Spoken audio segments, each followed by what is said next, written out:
Alors la clinique Languedocia, elle a été créée en 2012. Alors elle existait déjà avant, elle était à Celle-Neuve, elle s'appelait la clinique de Celle-Neuve. On a eu avec une de mes associées effectivement l'envie de développer cette structure et de faire effectivement venir d'autres spécialistes, ce qui nous permet d'accueillir effectivement beaucoup plus d'animaux.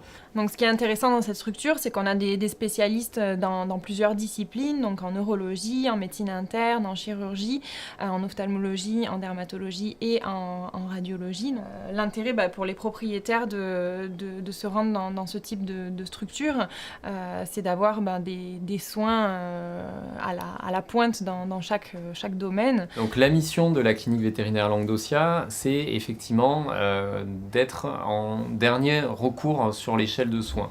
Donc où les gens viennent soit d'eux-mêmes pour un problème très particulier parce qu'ils ont entendu de nous ou parce qu'ils veulent voir un spécialiste, soit ce sont souvent les vétérinaires de la région en fait qui nous envoient leur cas pour opérer un cas que eux ne peuvent pas prendre en charge ou pour des examens spécifiques s'ils veulent aller plus loin dans le diagnostic. L'ASV, c'est l'auxiliaire spécialisé vétérinaire, c'est le bras droit, la petite ombre du vétérinaire. Voilà, c'est comme ça qu'on nous appelle souvent. On prépare tout de A à Z, le bloc opératoire, l'anesthésie, on la prépare, on fait la tonte, on prépare les radios. Vraiment, il n'y a pas de...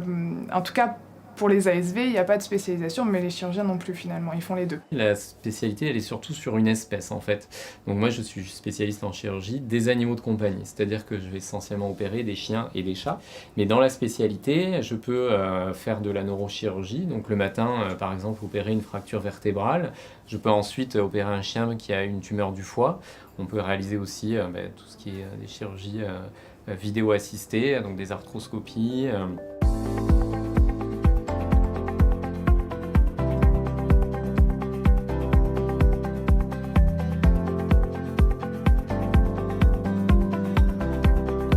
Moi ici j'ai deux rôles, donc je fais d'une part des urgences, donc je reçois des patients la nuit et certains week-ends. Ça nous permet d'avoir un travail qui est totalement différent mais qui est tout aussi intéressant. Et j'ai deux vétérinaires spécialistes en chirurgie qui m'encadrent, le docteur Dunier-Mérigot et le docteur Gibert. Ils sont là alors, au cours de mes semaines de formation et je les suis en consultation et au bloc opératoire. Les animaux ne parlent pas, on est souvent confronté aux propriétaires et notre rôle en tout cas et notre mission c'est aussi d'accompagner les propriétaires, des fois dans des choix difficiles qu'ils ont à faire pour leurs animaux.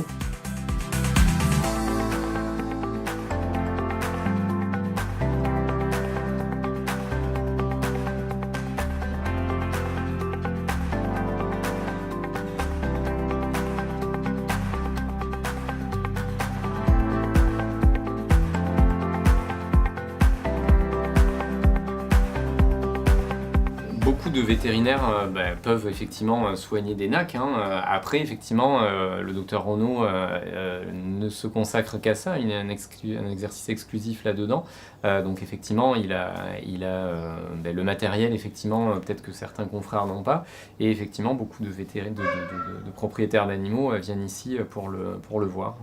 Pour nous, ce qui est intéressant aussi pour le côté pédagogique qu'on a ici, avec notamment les réunions au cours desquelles on fait le point un petit peu sur la littérature et les articles récents qui sont sortis pour pouvoir toujours mettre à jour nos connaissances. Mais aussi une mise à jour technologique de notre clinique qui au quotidien effectivement doit investir dans du matériel. Donc effectivement, vous avez vu les machines, le scanner, l'IRM, l'arthroscopie, tout ce qui est chirurgie vidéo assistée et aussi des normes d'hygiène qui sont évidentes dans nos métiers médicaux. Pour une anecdote, je peux parler de la chirurgie qu'on vient de faire par exemple, qui était assez stressante. Il y a eu des arrêts cardiaques, il a fallu réanimer le chien avant la chirurgie, pendant la chirurgie, et finalement tout se finit bien, le chien se réveille de la chirurgie. Donc c'est vrai que dans notre clinique, on est assez nombreux. Il y a à peu près 16 vétérinaires et probablement autant d'infirmières et de secrétaires. Et c'est vrai qu'on a une gestion assez familiale, on est assez proche de tout le monde. Les équipes s'entraident aussi. On essaye de faire au maximum, tout le monde vient aider, on sait que la vie de l'animal est en jeu. Donc c'est l'objectif de toute façon premier, c'est de garder l'animal en vie et de faire un maximum pour qu'il se réveille. Des histoires atypiques, il y en a, des histoires, des cas, hein, mais voilà, il y a des gens aussi qui vous marquent.